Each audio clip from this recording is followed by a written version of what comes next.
I drove 9 hours to surprise my wife on her birthday through a blizzard. But I accidentally overheard something that changed everything. What began as a beautiful gesture turned into the shocking realization that my marriage was already over. Have you ever planned something so heartfelt, so pure, that you're almost giddy just imagining the reaction? That was me. Full-on rom-com mindset. I'm Noah, 33, husband, hopeless romantic apparently, and I spent 7 years married to Abigail, who, until very recently, I thought was the love of my life. Spoiler, she's not.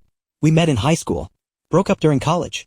Reconnected at a mutual friend's wedding when we were both too drunk and too sentimental for our good. It felt meant to be. We made it official a year later, got married soon after, and fell into what I thought was a pretty solid rhythm.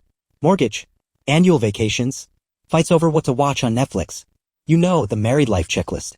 But over the past 6 months, something shifted. Abigail got distant.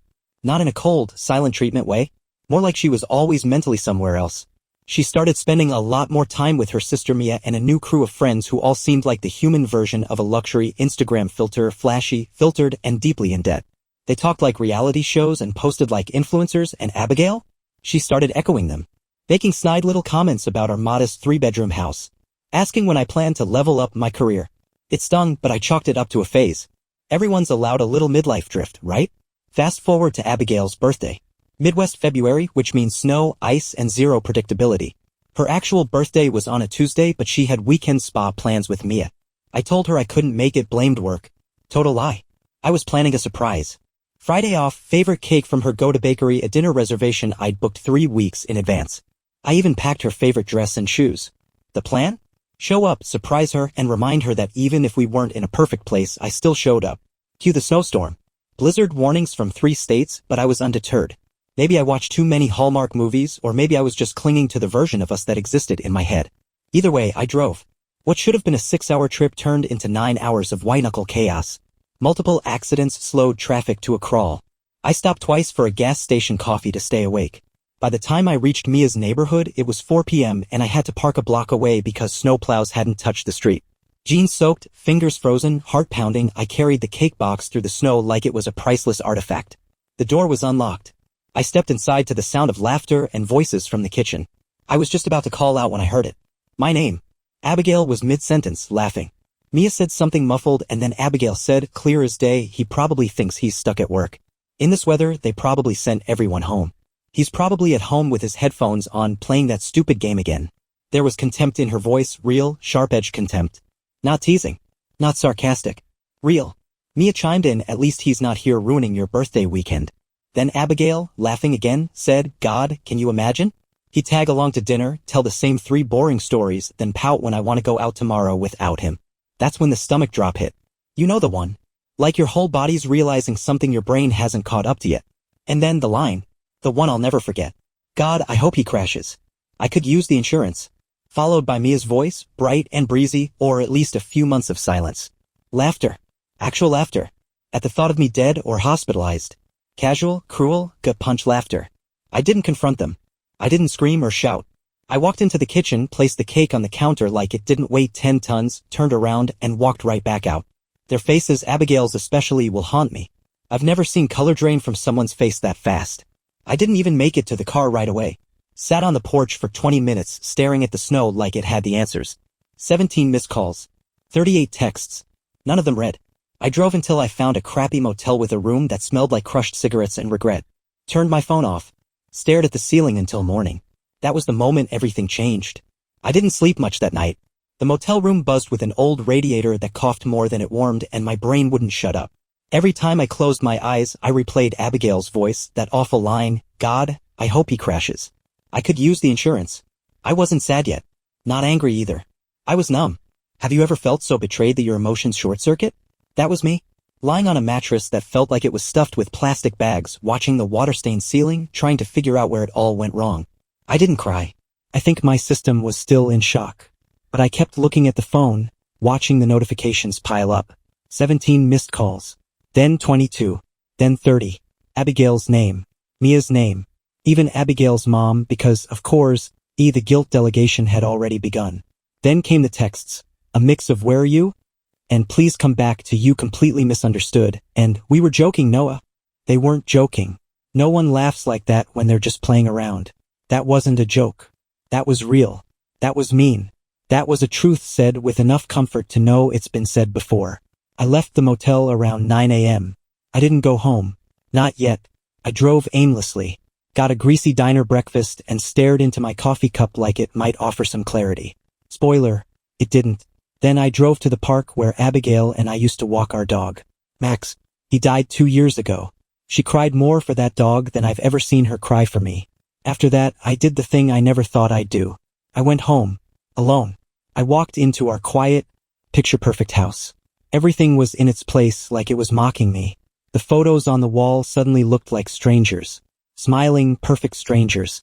I sat on the edge of the bed and stared at the floor for what felt like forever. Then I packed a bag. Just one. One suitcase. Enough clothes for a week. Toothbrush. Chargers. A hoodie that still smelled like my old self. The guy who thought love was enough. I grabbed my important documents. Passport, birth certificate, the kind of stuff you take when you don't know where you're going but you know you're not coming back. I didn't leave a note. I didn't say goodbye. I just walked out, got in the car, and drove to my friend Jason's place across town. He answered the door in boxers and a band t-shirt, hair a mess, and didn't ask a single question. Just said, "Guest room's clean," and patted me on the back. That night I finally cried. Not because of Abigail, but because everything I thought I knew about my life shattered like glass under my feet. And once it starts cracking, there's no unbreaking it. Over the next few days, the messages kept coming. Abigail turned the volume down from frantic to pitiful. Suddenly, she wasn't mad. She was misunderstood. It was just a joke, Noah. We were drinking. It was a private conversation. Don't throw everything away over one bad moment. Funny how people want privacy until they're caught. She begged me to talk. Said we needed to work through this. We could try therapy. Mia sent a whole apology novel about how she was just being stupid and trying to cheer up her sister, as if wishing death on me was a form of bonding. I stayed quiet. I needed space. I needed to hear my thoughts instead of drowning in theirs. Then came the big one. Abigail showed up at Jason's. He wasn't supposed to tell her where I was, but she wore him down. She stood outside, sobbing in the cold, holding a casserole dish like it was an olive branch. Jason came to my room, looked apologetic. "She's here. You want me to tell her to leave?" I stepped outside. She looked like hell. Puffy eyes, shaking hands, voice trembling. She started crying the second she saw me. Launched into this whole speech about how lonely she'd been, how she felt like we'd grown apart, how she said those awful things because she was hurting. "You were hurting. So you fantasized about cashing in on my death?" She flinched. "I didn't mean it. I was just venting. I didn't think." "No," I cut in. "You did think. That was the problem. You were comfortable enough to say it. Comfortable enough to laugh." She sobbed harder. Said she still loved me. That she didn't want to lose everything we built. That she wanted to fix it. I stood there, heartbroken for a person I no longer trusted. Then I asked one question. "If I hadn't walked in, would you have told me?" She didn't answer. That silence was my answer. I went back inside, shut the door. That was the moment I knew. The marriage wasn't broken. It was already gone. Update. It's been 3 weeks since I walked in on my wife and her sister treating my life like a punchline. Since I left a birthday cake on the counter like it was a gravestone and vanished into a motel parking lot that reeked of bad decisions and older regrets. And now, things are complicated, but not in the way you think. Let me catch you up. The first few days were static. Radio silence on my end. I needed space, not just to think, but to breathe. To hear the sound of my thoughts again after 7 years of trying to decode someone else's. I stayed at Jason's for a while. He handed me a beer, didn't ask questions, and even managed to get me laughing over old high school memories. That was medicine. Meanwhile, Abigail texted every day. Apologies, explanations, long-winded emotional pleas about the stress she's been under. How we lost our connection. How we need a clean slate. I didn't respond. Not out of pettiness, but because I didn't have anything left to give her. The version of me she loved to mock? He was gone. Then came the real twist. One I didn't expect. Abigail's boss reached out. Yep, her boss. Apparently, she had called in devastated, crying, claiming our marriage was falling apart and it was her fault. The kicker? She said she needed to relocate temporarily to rebuild trust and he wanted to check if I was safe. That's when I realized something chilling. Abigail wasn't just sorry. She was spiraling. Don't get me wrong, I wasn't tempted to go back. But I did worry. Because love doesn't just turn off. Even when you know the person behind it doesn't deserve it anymore. I agreed to meet. Public place. Coffee shop. No dramatics. She looked tired. Like someone who hadn't slept in weeks. Her voice cracked as she told me she missed me. That she'd been seeing a therapist. That she knew she'd messed up everything. And then, the final card, she handed me a letter. Not an email. A real letter. Inside were two things. A typed, detailed confession of everything she'd been feeling for the last year, the resentment, the boredom, the fantasy of being someone else with someone else. It read like a diary of slow emotional decay. A list of every memory she was afraid to forget. Our first apartment. The time I fixed the garbage disposal with a spoon. That vacation in Maine where we got stuck in the rain and ended up dancing barefoot in a gas station. It hurt to read. Not because it was manipulative, but because it was real. This wasn't a performance. It was a woman watching the wreckage of her own choices and finally realizing the fire had no off switch. And yet, I still didn't go back. Because some truths, once said, can't be unheard. Some moments, once shattered, can't be glued together with sentiment and shared nostalgia. I stood up, thanked her for the honesty, and walked away. This wasn't revenge. It wasn't rage. It was released. And now? I'm staying with a friend out of state. I filed for a legal separation last week. Counseling not for reconciliation, but for myself. For clarity. For healing. Abigail and I will speak again, probably through lawyers. Maybe through therapy. But I don't think there's a version of this story where we go back to what we were. I didn't just lose a marriage. I lost the illusion of it ever being real to her in the first place. Update. It's been nearly 2 months since the day my wife's birthday cake melted in the kitchen while her laughter chilled every part of me. 2 months since I stepped out the door and into a new version of my life, one without lies, one without her. And just when I thought things couldn't twist any further, they did. Because the truth has this funny habit, it never stays buried. Especially when there's a trail of it leading straight back to someone who's still playing innocent. A friend of mine, someone who works in IT and has always had a healthy suspicion of Abigail, reached out last week. You might want to check this out, he said, dropping a folder onto a USB drive and handing it to me like it was radioactive. I didn't ask questions. Just went home, plugged it in, and let Pandora's inbox open. Turns out Abigail hadn't just been emotionally distant. There were emails. Dozens of them. Some to Mia. Some to a contact saved as Jay, smiley face. That's when the floor gave out. Jay wasn't Josh, Mia's fiancé. No. Jay was James. An old friend. One of mine, in fact. The messages weren't explicit. They were worse. Emotional. Intimate. Flirty in that if we weren't married kind of way. She vented to him. She confided in him. She talked about being trapped and missing who she used to be. And he listened. Oh, did he listen? Told her she deserved to be happy. Told her life was too short. Told her he missed her too. I stared at those emails like they were weapons. Not because she cheated, technically she didn't, but because she left me emotionally bankrupt while investing everything in someone else. I sent one email. To James. Subject, you know what you did. No body text. No signature. Just that. He replied within the hour. Noah, I swear it wasn't like that. I didn't respond. What could I even say? He betrayed me in the most spineless way, slowly, quietly, always in the shadows.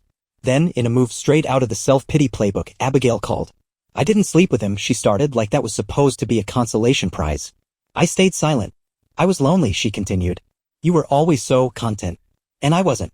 And there it was, the truth she'd never said out loud. She didn't want what I built. She wanted something shinier. More exciting. And she used my stability like a stepping stone to her emotional escape plan. You should have just told me, I said. Before you invited someone else into the cracks. She didn't reply. That's when I realized. She didn't want to fix anything. She just didn't want to be the villain in this version of the story. So I rewrote the ending myself. I met with my lawyer the next morning. Filed for divorce. Final. Abigail's been quiet since. No more letters. No more doorstep visits. I assume she's busy rewriting her version of things for anyone who'll listen. And that's fine. Let her. I don't need to defend myself anymore. What I do need is peace. And I've started building it. New job. New apartment. New routines that don't revolve around making someone else happy while setting myself on fire. I'm learning to cook again. I bought a dog. A rescue mutt named Finn with anxiety issues and big, sad eyes. He gets me.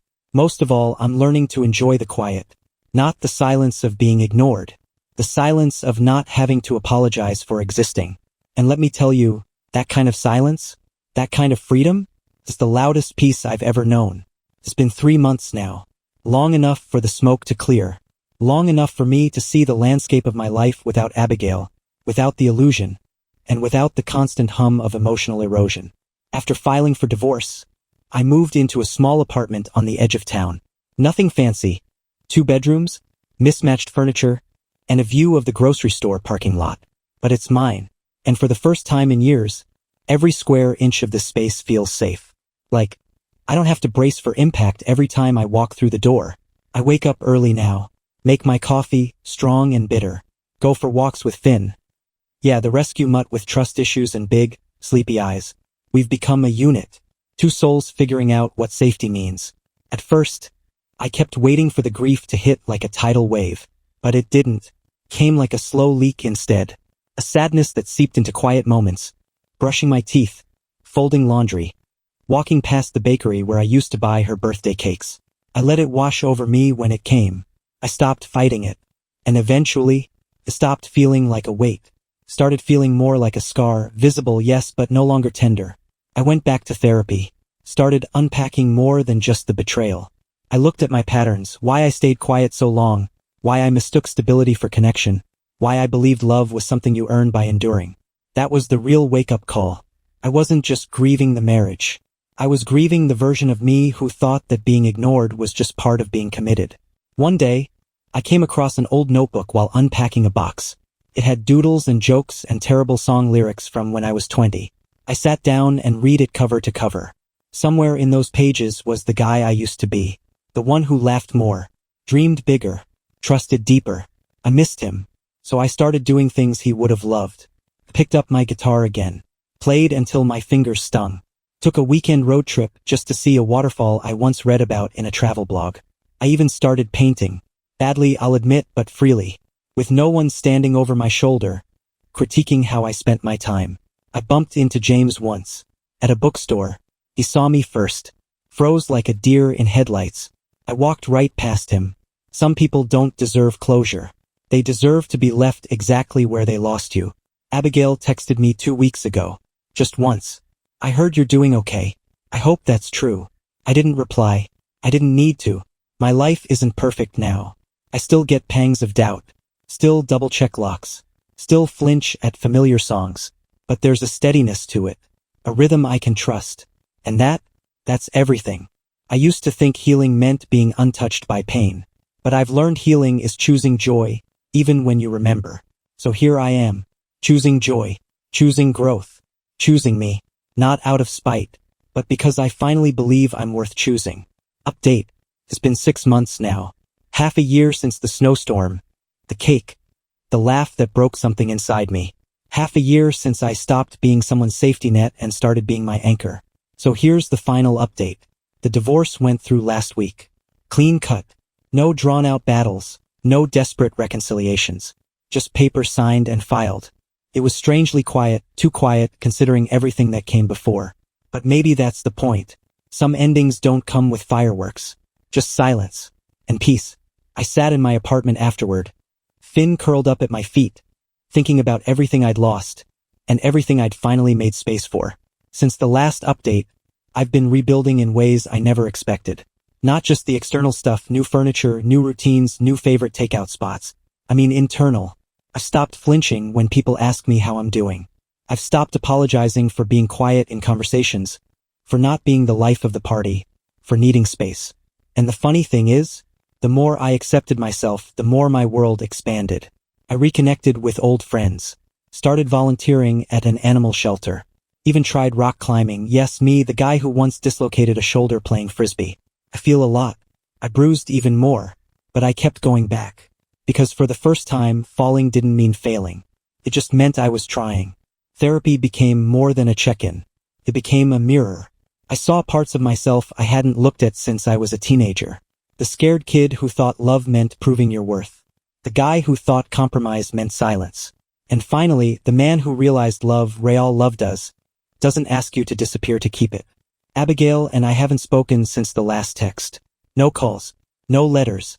Nothing. It's like we've both accepted the final chapter was already written. And now we're reading different books. James never reached out again. I hear he moved to another city. Good. Let him start over too, just far, far away. As for me, I don't hate them anymore. I don't wish them ill. I don't replay that moment in the kitchen like I used to. looking for clues I missed. I've accepted that sometimes people fail you in ways you can't prepare for, and all you can do is choose what comes next. And I choose this. I choose to be someone who learned. I choose to be someone who still believes in love, but only the kind that sees you, hears you, and holds you through the storm, not just when it's convenient. I choose to be the version of myself I nearly lost. The one who still dreams, who still laughs, who knows that silence isn't the absence of pain, but the presence of peace. So to anyone listening, anyone who's been through something like this, if your version of love sounds more like sacrifice than safety, ask yourself, is it love or is it survival? Because you deserve more. And I promise you, choosing yourself doesn't make you selfish. It makes you free. Would you have stayed? Would you have walked away sooner? Drop it in the comments, because someone else out there might need your voice to make the same choice. And if you're still in the middle of your storm, hang on, because peace is real, and it's waiting for you too. Hope you enjoyed this story as much as I do. Help this small channel grow by hitting that like button, subscribing, and sharing with your friends. Every bit of support means the world. Thanks for watching and see you in the next one.